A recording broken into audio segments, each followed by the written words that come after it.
وطن عشق تو افتخارم، وطن در رهت جان نثارم،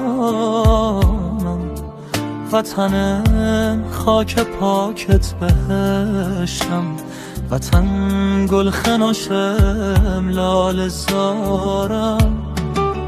به منم هر کجایی که باشم، توی جان فضا ای دیارم. وطن عاشقم بر شکوهت، به از در بود سنگ کوهت. وطن قلقم هستی من، بود رگ داگم پرز خونت.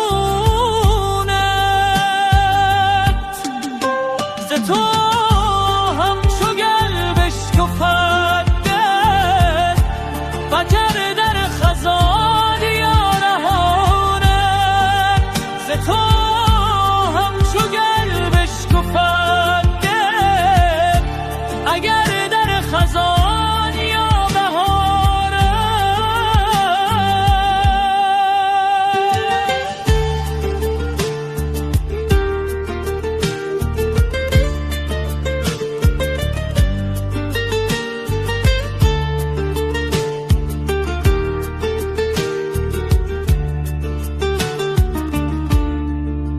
وطن عشق تو افتخارم، وطن در رهت جان نثارم،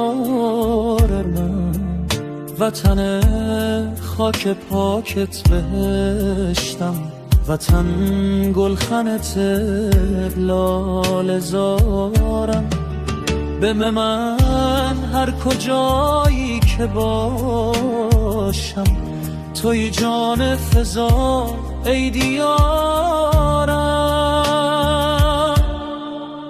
وطن عاشقم بر شکوهت، به از در بوده سنگ کوهت.